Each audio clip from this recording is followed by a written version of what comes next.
تمہارا دین کے اندر کردار کیا ہے، تمہاری فضیلت کیا ہے، حقوق کیا ہے، تمہیں کتنا نوازا گیا ہے، اور تمہارا کردار بڑا شاندار رہا، عورتوں کا بڑا تابناک اور خوبصورت کردار رہا ہے دین کے لیے ہمیشہ۔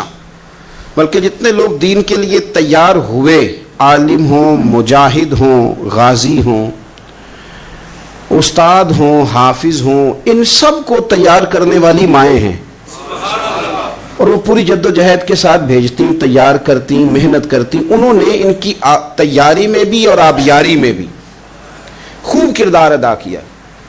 اب یہ کہ مزید آنے والی نسل میں جو ہماری بیٹیاں ہیں، ان کو ہماری جو اسلاف میں خواتین گزری ہیں، ایک تو ان کے کردار سے ہمیں آگاہ کرانا چاہیے، تاکہ بچیاں بجائے آج کی کسی جدید عورت سے جڑنے کی بجائے وہ سیدہ عائشہ صدیقہ سے جڑیں، وہ سیدہ پاک سیدہ فاطمہ الزہرا سے جڑیں، وہ جو کنیزیں ہیں حضور صلی اللہ علیہ وسلم کے دین کی، حضرت ام سلیم کے ساتھ جڑیں، حضرت ام شریک کے ساتھ جڑیں، حضرت ام عمارہ کے ساتھ جڑیں، انہوں نے جڑنا ہو تو حضرت ام سلمہ کے ساتھ جڑیں، وہ ان سب خواتین کے ساتھ ان کا تعلق مضبوط ہو۔ اور دوسرا یہ بھی ایک بات یاد رکھیں کہ 40 50 60 عورتیں کسی جگہ نکل کے کوئی دھما چوکڑی کرتی ہیں تو وہ 22 کروڑ کے ملک میں رہنے والی ہماری پاک ماؤں کی نمائندہ کبھی بھی نہیں ہو سکتی۔ اس لیے دنیا ان کا چہرہ دیکھ کے، بلکہ ان کا مکروہ چہرہ دیکھ کے، ہمارے گھروں میں حیا کا پردہ پہن کے بیٹھنے والی عورتوں کو اس پر کبھی بھی وہ قیاس نہ کریں۔ الحمدللہ آج بھی مائیں پاک دودھ پلاتی ہیں تو رسول اللہ کا نام جپنے والے بیٹے پیدا ہوتے ہیں۔ تو اس لیے کوئی ایسی مایوسی، کوئی ایسی کمزوری، کوئی یہ نمائندہ نہیں ہے۔ یہ تو چونکہ دنیا میں ہمارے ہاں ہوتا یہ ہے کہ کوئی بندہ کوئی فضول بات کرتا ہے تو میڈیا اس کو کوریج زیادہ دیتا ہے، تو لوگ سمجھتے ہیں پتہ نہیں کیا ہو گیا۔ ایسی کوئی بات نہیں ہے، یہ تو چند لوگ ہیں، وظیفہ خار ہیں، خریدے ہوئے لوگ ہیں، اور ان کو جان بوجھ کے لا کے یہاں مسلط کیا جاتا ہے، معاذ اللہ پاکستان کی شکل دکھانے میں کچھ اپنے اس میں ملوث ہوتے ہیں تاکہ ایک بگڑی ہوئی صورت لوگوں کے سامنے پیش کی جائے۔ یہ وطن ہے داتا علی اجویری کا اور بابا فرید الدین مسعود گنج شکر کا، یہ اللہ والوں کا وطن ہے، یہ حضرت محدث اعظم پاکستان کا وطن ہے۔ اس کے اندر اس طرح کے لوگ کس طرح پنپ سکتے ہیں؟ کوئی ان کا وجود نہیں۔ تو قرآن حکیم نے ہمیں کہہ دیا کہ جو بھی نیک عمل کرے وہ مرد ہو یا عورت ہو، تخصیص کوئی نہیں، ہو مومن، مرد ہو چاہے عورت ہو، فَلَنُحْيِيَنَّهُ حَيَاةً طَيِّبَةً، ہم اسے پاکیزہ زندگی عطا فرمائیں گے۔ اللہ کے پیارے رسول صلی اللہ تعالی علیہ وسلم نے ارشاد فرمایا، حضور علیہ السلام ارشاد فرماتے ہیں کہ مختصر سی بات ہے، مسند امام احمد بن حنبل میں، انسان کے لیے جنت میں چلے جانا نا بہت بڑی کامیابی ہے۔ کیوں؟ اس لیے کہ اللہ کا دیدار بھی جنت میں اور مدینے والے محبوب کا قرب بھی جنت میں نصیب ہوگا۔ رسول کائنات علیہ السلام کے قرب میں بھی جگہ وہی جنت میں ملے گی، وہیں سب اللہ والوں کی زیارت ہے، وہیں سب کے لیے انعامات ہے، وہیں سب کا بسیرا ہے۔ قرآن مجید نے کہا اصحاب الجنتی هم الفائزون، اصحاب الجنتی هم الفائزون، یہ جو جنتی ہیں یہ کامیاب لوگ ہیں۔ تو نبی پاک صلی اللہ علیہ وسلم نے مختصر بات ارشاد فرمائی مسند امام احمد بن حنبل میں، حضور فرمانے لگے عورت 5 نمازیں پڑھے، اپنے روزوں کی حفاظت کرے، یعنی رمضان کے روزے رکھے، فرمایا اپنے خامند کی اطاعت کرے، نماز روزے کی پابندی کرے، خامند کی اطاعت کرے اور اپنی شرمگاہ کی حفاظت کرے، تو حضور فرماتے ہیں پھر قیامت والے دن نہ اس کے لیے جنت کھول دی جائے گی، وہ جس دروازے سے چاہے جنت میں داخل ہو جائے۔ پھر کھول دیا اللہ تعالیٰ نے اس کے لیے۔ 2 ہی باتیں، ایک یہ کہ نماز روزے کا خیال کرے، خامد کی اطاعت کرے، شرمگاہ کی حفاظت کرے، تو جنت کے جس دروازے سے وہ چاہے گی نا اس کو داخلہ دے دیا جائے گا۔ تو عورتوں نے بڑے مضبوط ایمان کا مظاہرہ کیا ہے، مضبوط ایمان کا۔ پہلی مثال دیتا ہوں جناب ہاجرہ کی۔ حضرت ہاجرہ رضی اللہ تعالی عنہا حضرت اسماعیل علیہ السلام کی والدہ ہیں، جناب ابراہیم خلیل اللہ علیہ السلام کی اہلیہ ہیں۔ میں نے پہلے بھی ایک دفعہ کہا تھا، پھر کہتا ہوں کہ آج کل نا کاکروچ دیکھ کے، چھپکلی دیکھ کے چیخ مارنا یہ خوف نہیں، یہ فیشن ہے۔ اسے پتہ چلتا ہے کہ یہ برگر فیملی ہے، اسے پتہ چلتا ہے یہ امیر لوگ ہیں، یعنی کاکروچ کھا جاتا ہے کہ چھپکلی کھا جاتی ہے، لیکن یہ نا جی وہ جی ہمارا بچہ چیخ مارتا ہے اس کو دیکھ کے، کیا مطلب ہے بڑا پڑھا لکھا ہے جی، بڑی سوبر فیملی. یہ پڑھے لکھے نہیں، یہ بزدل ہونے کی علامت. کمزور پڑنا، ڈرنا، خوف کھانا، اللہ تبارک و تعالیٰ پر ایمان رکھتے ہوئے توکل میں کمزوری کرنا، معاذ اللہ. مسلمان کا تو یہ نظریہ نہیں نہ ہوتا. اور مسلمان عورتوں کا ہر وقت رونا کہ نصیب پتہ نہیں کیسے ہوں گے، پتہ نہیں کیا بنے گا، میرا تو کچھ بان ہی نہیں رہا. جب بات کرنا رو کے کرنا، جب سنانا دکھ ہی سنانا.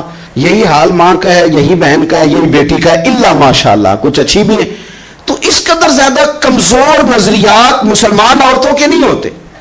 اور پھر ساری زندگی اگر یاد کرنا ہے تو دکھ یاد کرنا ہے، سکھ نہیں یاد کرنا.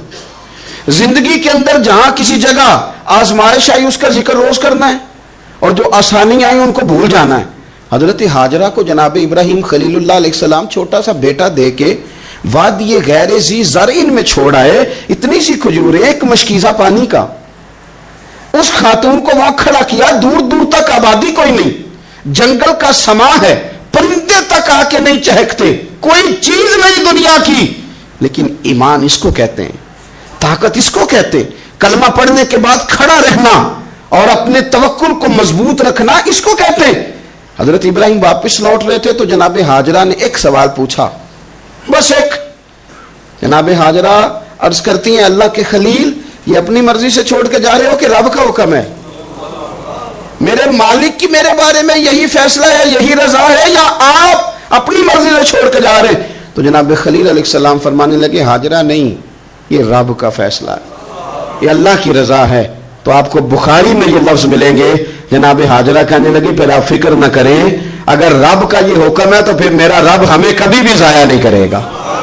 یہ مضبوطی ایمان کی، یہ مضبوطی، رب پھر ہمیں کبھی ضائع. او میرے ملت کی بیٹیوں اور بہنوں، ساری امیدیں خامن سے کیوں لگاتی ہو؟ ساری امیدیں بیٹے اور بھائی سے کیوں لگاتی ہو؟ ساری امیدیں دنیا سے کیوں لگاتی ہو؟ اس طرح کرو، اپنی ساری امیدیں اپنے رب کے ساتھ وابستہ کرو. رب کی رضا پہ، رب کے فیصلوں پہ راضی رہنا سیکھو.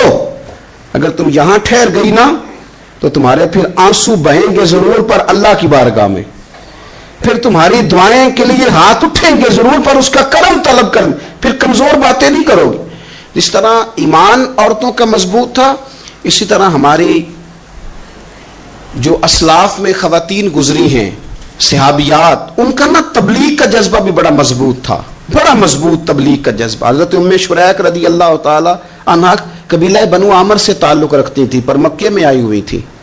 گھر گھر جا کے رسول اللہ کا دین بتاتی.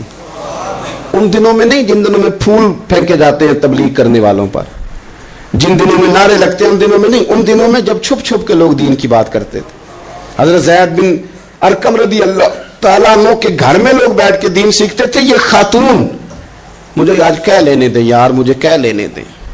ووٹوں کی ضرورت ہو تو عورتیں گھر گھر چلی جاتی ہیں، ایک سیٹ کی ضرورت ہو تو بیویوں کو گھر گھر بھیج لیا جاتا ہے. یہ دیکھو، یہ ایمان ہے رسول اللہ صلی اللہ علیہ وسلم پر صحابیات کا. یہ کمال ہے کہ گھر گھر وہ بھی گئی ہیں، پر ووٹ کے لیے نہیں، رسول اللہ کے دین کے لیے، رسول اللہ کے دین کے لیے. گھر گھر حضرت ام شریک جاتی، جا کے نا، اور وہ طریقہ تھا نا، عورتوں کو قائل کرتی. بڑے کٹھن حالات تھے اسلام پر، اعلانیہ کوئی بات نہیں کر سکتا تھا. حضرت ام شریک کہتی ہے میں عورتوں کو بلاتی، کہتی میری بات سنو. جب وہ قریب آتی تو میں نے نبی پاک کا دین بتاتی، سائیڈ پہ کر کے کونے میں نہ تھوڑا تھوڑا، او یار آپ ذرا اس کا لطف تو لیں، اس کا ذائقہ تو دیکھیں. حضرت ام شریک کہتی ہے میں گھر گھر جاتی بتاتی.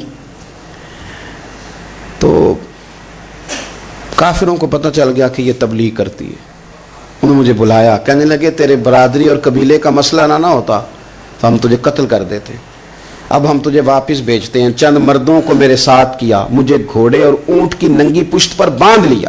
ننگی پشت پر لمبا سفر کرنا مشکل ہوتا ہے، پسینہ آئے، بڑی تکلیف ہوتی ہے گھوڑے پر بیٹھ. اب وہ کوئی کجاوا نہیں، کوئی چیز نہیں، اسی طرح باندھ کے لے گئے.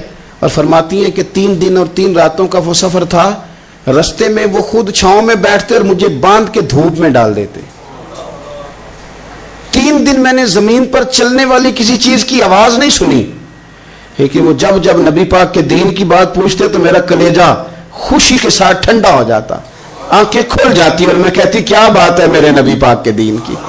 اس کیفیت میں بھی وہ تبلیغ کی لذت اپنی جگہ موجود. حضرت ام شریک رضی اللہ تعالیٰ عنہ فرماتی ہے ایک جگہ انہوں نے مجھے لٹا دیا باندھ کر, پیاس بڑی شدید تھی, پانی پینے کو دیتے نہیں تھے, روٹی کھانے کو. یہ ایک عورت کی بات کر رہا ہوں, یہ خاتون کی بات کر رہا ہوں. آج کل تو ہمارے بچے شام کو سالن ٹھیک نہ پکا ہو تو موبائل توڑ دیتے ہیں. یہ قوم نہیں میدانوں میں جا سکتی, جہاد نہیں کر سکتی. خاتون کہتی ہے کہ شدید پیاس تھی اور مجھے باندھ کے لٹایا ہوا تھا. مجھے جب تکلیف بڑھ گئی تو اچانک میں نے دیکھا پانی کا ایک ڈول برآمد ہوا ہے. میں نے اسے تھوڑا سا پی لیا, پر طلب ابھی باقی تھی. وہ پھر آ گیا برتن, میں نے پھر پیا. طلب ابھی باقی تھی, پھر برتن آ گیا. امام ابو نعیم نے اس کو لکھا ہے حلیۃ الاولیاء میں, فرماتے ہیں تیسری دفعہ وہ پھر بھرا ہوا ڈول پورے کا پورا آ گیا. اب میں نے پیا بھی, اپنے کپڑوں پہ بھی چھڑکا. جب وہ سارے بیدار ہوئے تو مجھے آگے کہنے لگے کہ تو نے ہمارا پانی استعمال کیا ہے. فرماتی ہے پھر انہوں نے اپنے برتن دیکھے, مشکیزیں دیکھے تو بھرے ہوئے تھے. میرے قریب آ کے کہنے لگے یہ پانی کہاں سے آیا؟ تو میں نے کہا تم ابھی میرا عقیدہ نہیں سمجھے, یہ میرے رب نے مجھے دیا ہے, میرے رب نے مجھے دیا. فرماتی ہے مجھے باندھ کے لے جا رہے تھے, پر جب میری بات سنی نا تو بول کے کہنے لگے ہمیں سمجھ آ گئی ہے تیرا دین ہمارے دین سے بہتر ہے, تیرا عقیدہ ہمارے عقیدے سے بہتر ہے. اور ایک روایت میں یوں بھی ہے کہ وہ باندھ کے لے جا رہے تھے, پر یہ کمال دیکھا تو کلمہ پڑھ کے مدینے والے کے غلام بن گئے. صحابیات نے نا بڑا جم کے دین کا کام کیا. عقیدہ, پھر تبلیغ, پھر میدان جہاد. عورتیں جہاد میں جایا کرتی تھیں, وہ زخمیوں کو پانی پلاتی تھیں, مرہم پٹی کرتی تھی. پہلے اپنے جسم کے ساتھ بڑی بڑی پٹیاں لپیٹ کے لے جاتی, جہاں کسی زخمی کو ضرورت ہوتی وہ پٹیاں کرتی. اور اعصابی طور پر مضبوط رہ کے میدان کے اندر جہاد میں بندہ کرتا ہے جو یقین کامل کی دولت جسے نصیب ہو, جسے پتا ہو کہ یہ میں مروں گا تو میرا مرنا رائے گا نہیں, اللہ مجھے شہادت کا درجہ عطا فرمائے گا. لیکن اگر یہیں سے بندہ اپنے آپ کو مطمئن نہ کر سکے تو میدان میں جائے گا. یقین کامل ہو, اگر ہو یقین کامل پیدا تو پھر کٹ جاتی ہیں زنجیریں, پھر انسان آگے مضبوطی سے آگے بڑھتا ہے. نبی پاک صلی اللہ علیہ وسلم جب جہاد کے لیے تشریف لے جاتے نا تو عورتوں پر کسی نہ کسی شخص کو نمائندہ بنا کے چھوڑ کے جاتے تھے. ایک دفعہ مولا علی شیر خدا کو بھی چھوڑ کے گئے, حضرت عبداللہ ابن مختوم رضی اللہ تعالیٰ عنہ کو بھی ایک دفعہ چھوڑ کے گئے. ایک موقع پر نا حضور نے عورتوں کو ایک جگہ پہ چھوڑا پیچھے, تو وہ قلعہ تھا حضرت حسان بن ثابت رضی اللہ تعالیٰ عنہ, بڑا مضبوط قلعہ تھا. اس قلعے کے اندر خواتین ساری محفوظ کر کے ان کو وہاں بٹھا دیا گیا. حضور جہاد کے لیے چلے گئے. اب وہاں قلعے میں عورتوں کو اس لیے رکھا گیا تھا کہ یہاں یہودی بھی ہیں, تو ایسا نہ ہو کہ ہم باہر لڑیں تو وہ اندر سے کوئی شرارت کر دیں, لہذا عورتیں محفوظ رہیں. حضرت حسان بن ثابت رضی اللہ تعالیٰ عنہ کی ڈیوٹی تھی تلوار لے کے حفاظت کرنے کی, تو ایک یہودی آ گیا. وہ اب ٹو کرنے لگا, تجسس کرنے لگا کہ یہاں عورتیں ہیں تو کوئی مرد بھی ہے کہ نہیں, دائیں بائیں دیکھنے لگا. حضرت صفیہ رضی اللہ تعالیٰ عنہ نے توجہ کی, اور جناب حسان بن ثابت سے کہنے لے 1 منٹ لگا اس کی گردن مار دے, ایسا نہ ہو کہ یہ جا کے بتا دے, گردن اڑا دے. حضرت حسان بن ثابت ذرا تھوڑی کوشش کرنے لگے, ارادہ کرنے لگے, آگے بڑھنے لگے, تو ابھی وہ تیاری میں ہی تھے تو حضرت صفیہ رضی اللہ تعالیٰ عنہ خود نکلی پیچھے سے ہو کے, ذرا سا ایک ستون کے پیچھے چھپی, ہاتھ میں بڑا سا ڈنڈا پکڑا. وہ آپ کے قریب سے گزرنے لگا. تو یہ خاتون کی بات کر رہا ہوں, خاتون کی. کسی مرد کی ضرورت ہے عورت کو تنگ کر جائے؟ شرط یہ ہے کہ عورت کے اندر بھی تو غیرت ایمانی ہو نا, اس کے اندر بھی تو وہ قوت ہو نا. ایسا نہ ہو کہ وہ کمزور پڑ جائے. ہاتھ کے اندر ڈنڈا تھا, جب وہ یہودی پاس سے گزرنے لگا تو اللہ اکبر کہہ کے بی بی نے اتنے زور سے مارا ڈنڈا, حضور کی پپھو نے ایک ہی ڈنڈا کھایا اور وہ زمین پہ ڈھیر ہو گیا. حضرت صفیہ نکلی اور جناب حسان بن ثابت سے کہنے لگی مجھے آتی ہے شرم, کیونکہ جب کسی کو مار دیا جائے تو اس کا مال مال غنیمت ہے نا کافر کا, اب اس کی زرہ اتارنی ہے, اس کی تلوار لینی ہے. فرمایا مجھے شرم آتی ہے, وہ مرد ہے, اس طرح کرو مار میں نے دیا, سامان تم اتار کے لے آؤ. یہ قوت تھی مسلمان عورتوں کے اندر, یہ شوق تھا, یہ جذبہ تھا. ہمارے ہاں نا روز روز کی کمزوریاں, عورتوں کا روز آنسو بہانا, اور جہاں بھی سنانا دکھ ہی سنانا. اس نے انہیں کمزور کر دیا ہے. آپ کے ذہن پہ چیزیں سوار ہو جاتی ہیں نا. تو یہ جو مرد زیادہ رہتے ہیں نا عورتوں کے ساتھ، زیادہ وقت گزارتے ہیں، زیادہ داستانیں سنتے ہیں، ان میں وہ ساری چیزیں پیدا ہو جاتی ہیں. آپ نے ناراض نہیں ہونا، میں دعوے سے کہتا ہوں کہ جو جوان اپنی اماں کے اور ابا کے شکوے کرنے لگ جاتا ہے نا، اس نے 1.5 گھنٹہ باتیں سنی ہیں بی بی کی. ایسے مفت میں نہیں شکوے کر رہا، اس نے ہلکا ہلکا کہیں جی بھی کیا ہے. تو تب یہ ساری کہانیوں نے جنم لیا. آپ جس کی صحبت میں بیٹھیں گے اس کا کچھ نہ کچھ اثر ہے. بلکہ عارف رومی تو کہتے ہیں کہ شیر کے بچے کو بکریوں میں چھوڑ دو، بکری بن جائے گا. شیر کے بچے کو بکریوں میں چھوڑو، وہ بکری ہے. اس لیے کہ شیروں کی صحبت بندے کو شیر بناتی ہے. تو جب بیٹھنا ہی نہیں ہے، باتیں ہی سارا دن یہ والی سننی ہے، ہر وقت رہنا ہی اسی داستان میں، پھر کمزور باتیں، پھر اپنے ماضی کے دکھ، پھر پتہ نہیں کیا. آپ نے ناراض نہیں ہونا. میں بعض جوانوں کی باتیں سن کے میرا دل کرتا ہے کہ اسے کہوں یار تو کیا بات کر رہا ہے، اپنا قد دیکھ، تو اپنی عمر دیکھ، رب نے تجھے مرد بنایا ہے، تو کمال آدمی ہے، تو کھڑا ہو. اگر اس طرح امت مسلمہ کے نوجوان رہیں گے تو میدانوں میں کس سے نکلنا؟ بات بات پہ رو جانا، بات بات پہ سہم جانا. حالات کے سہمے ہوئے لوگوں کو بتا دو حالات بدل جاتے ہیں، ایک جیسے نہیں رہتے. آپ کی طبیعت میں دلیری اور وقار ہونا چاہیے. حضرت اسماء بنت ابی بکر صدیق، حضرت صدیق اکبر رضی اللہ تعالی عنہ کی وہ صاحبزادی ہیں جو حضرت عائشہ کی بڑی ہمشیرہ ہیں. رات کو غار ثور میں مرد جاتے ڈرتے ہیں، آج بھی ڈرتے ہیں. اور جناب اسماء نبی پاک کی روٹی لے کے جایا کرتی تھی. پھر اللہ نے ان کو بیٹا دیا، حضرت عبداللہ بن زبیر. یہ حضور کی پھپھی کے نواسے ہیں.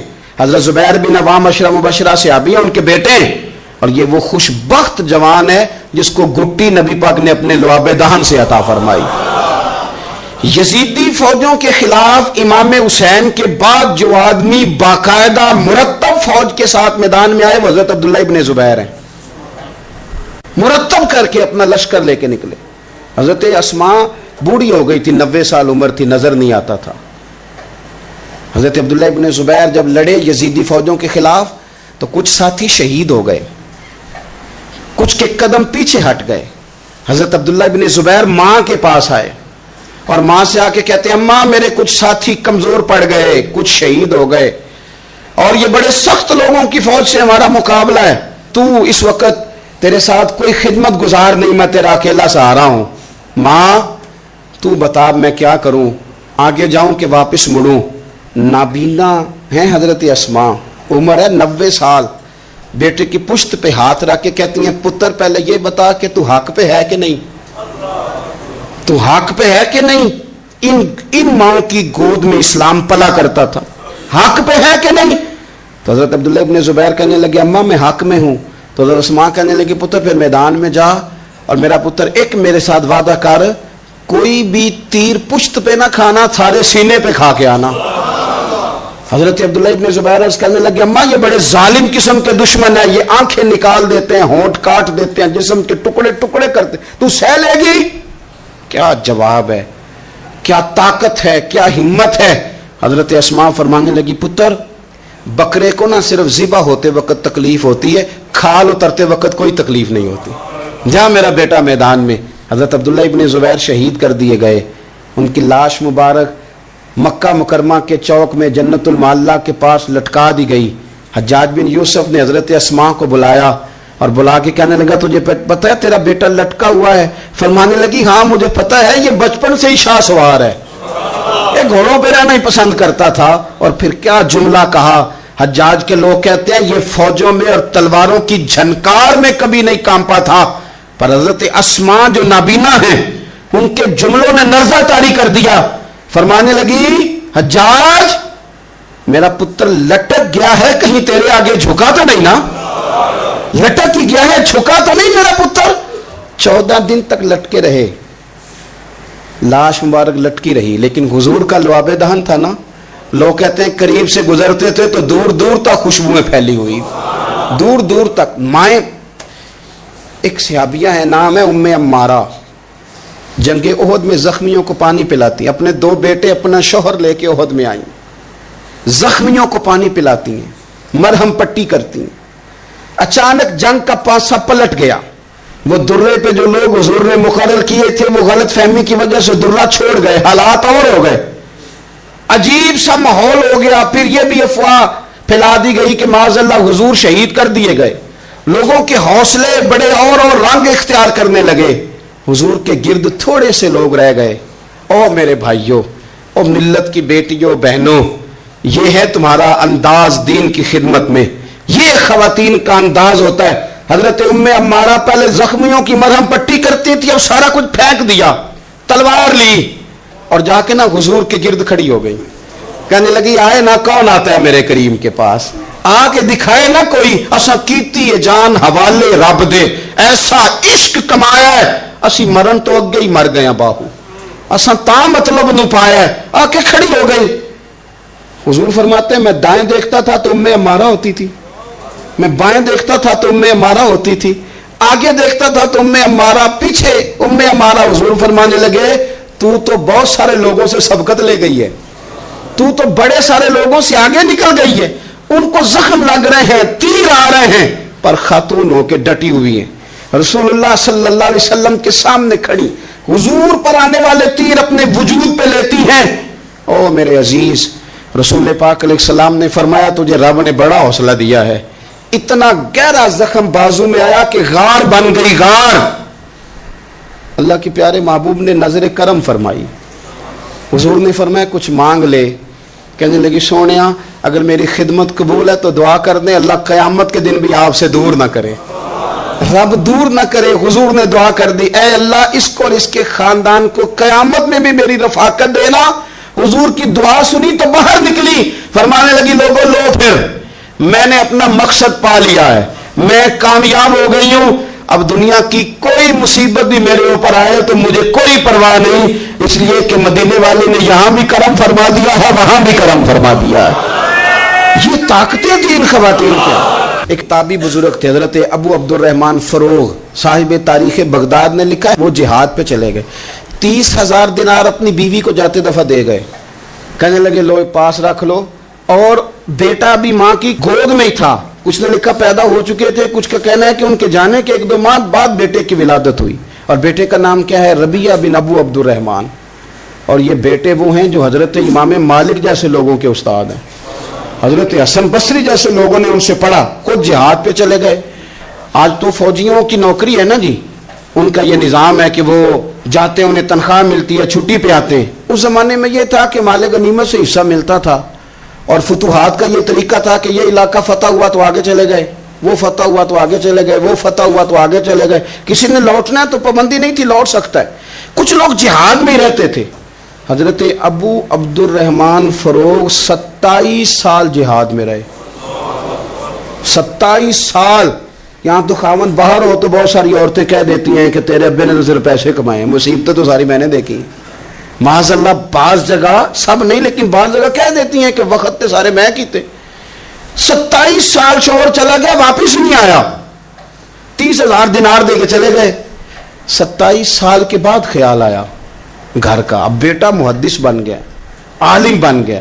اور کمال یہ کہ رہتے کہاں تھے؟ حضور کے مدینے میں، مدینہ النبی میں، مدینہ منورہ میں صلی اللہ تعالی علیہ وسلم.